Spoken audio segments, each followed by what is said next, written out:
ওম শান্তি। আচ্ছা, ১৬ কলা সম্পূর্ণ হওয়া এই কথাটা আমরা অনেকেই শুনেছি, তাই না? কিন্তু এর আসল মানেটা কি? জীবনে ওই যে একটা সম্পূর্ণতার খোঁজ, সেটাই বা কেমন? চলুন আজকের এই মন্থনে আমরা ঠিক এই গভীর বিষয়টাকে একটু বোঝার চেষ্টা করি। আজকের এই মুরলি মন্থনে সকল ভাই ও বোনেদের অনেক অনেক স্বাগত। তো চলুন শুরু করা যাক আমাদের আজকের আধ্যাত্মিক যাত্রা। তো এই ১৬ কলা সম্পূর্ণ হওয়ার পথে এগোনোর আগে আমাদের কিন্তু বুঝতে হবে আমরা এখন ঠিক কোথায় দাঁড়িয়ে আছি। মুরলির জ্ঞান আমাদের ঠিক এটাই বলে যে আজকের এই দুনিয়াটা অনেকটা যেন এক গ্রহণ লাগা চাঁদের মতো। আসল আলোটা কোথাও যেন ঢাকা পড়ে গেছে।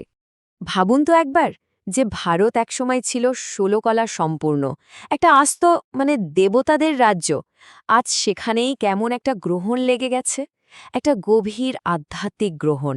সেই পুরনো গৌরব, সেই পবিত্রতা সব যেন হারিয়ে গেছে। আর এই পার্থক্যটা বিশাল। একদিকে ভাবুন সত্যযুগের ফুলের বাগান, যেখানে শুধু শান্তি আর পবিত্রতা। আর অন্যদিকে আজকের কলিযুগ, একটা কাঁটার জঙ্গল, বিকার, অশান্তি সবকিছুতে ভরা। যেখানে ছিল পূর্ণতা, সেখানে আজ কেবলই শূন্যতা। এভাবেই দেখুন দেবতাদের রাজ্যটা হয়ে গেছে রাবণের রাজ্য।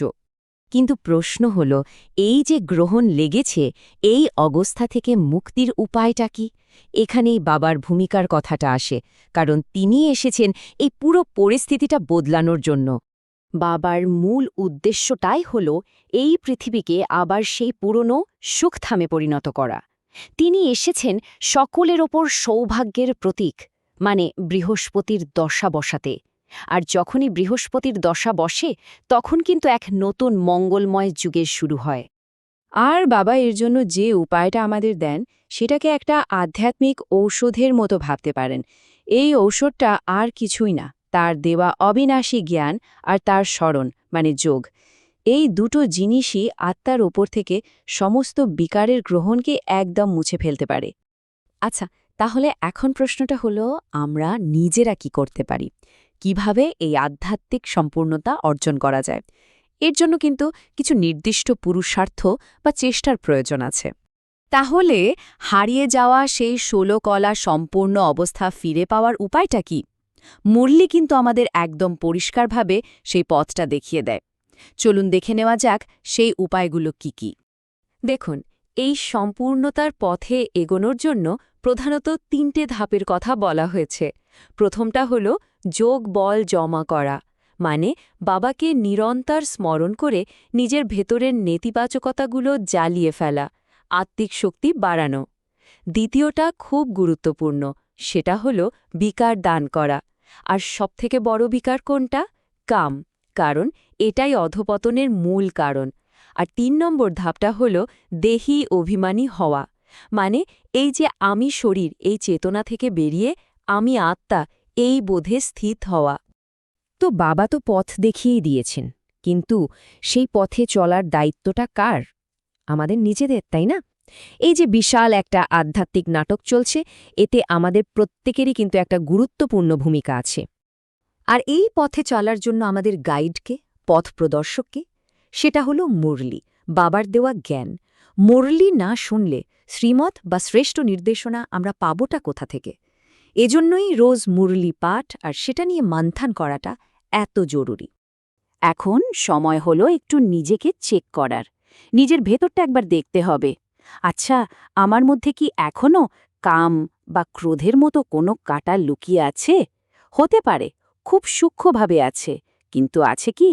নিজেকেই প্রশ্ন করতে হবে, আমি কি স্বর্গের রাজ্যে প্রবেশের যোগ্য হয়েছে? বাবা তো আমাদের একটা দারুণ ব্যবসার কথাও বলেন, একটা অবিনাশী ব্যবসা। আর সেই ব্যবসাটা কি? এই যে জ্ঞানের রত্নগুলো আমরা পাচ্ছি, সেগুলো অন্যদের সাথে ভাগ করে নেওয়া। এটাই কিন্তু আসল সেবা, যা দিয়ে শুধু নিজের না, অন্যেরও কল্যাণ হয়। বেশ, এই যে এত পুরুষার্থ, এত চেষ্টা, এর ফলটা কি হবে? ফল হবে এক নতুন সোনালী যুগ, সত্য যুগের আগমন। আর সেই শুভ সময়টা কিন্তু একদম কাছে চলে এসেছে।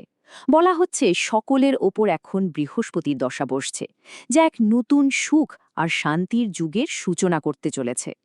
এখানে সময়ের চক্রটা বোঝা খুব ইন্টারেস্টিং। এই যে পুরো বিশ্বনাটক, এতে দুঃখের ভাগটা কত জানেন? মাত্র 1/4, মানে 25 ভাগ। বাকি 75 ভাগই কিন্তু সুখ।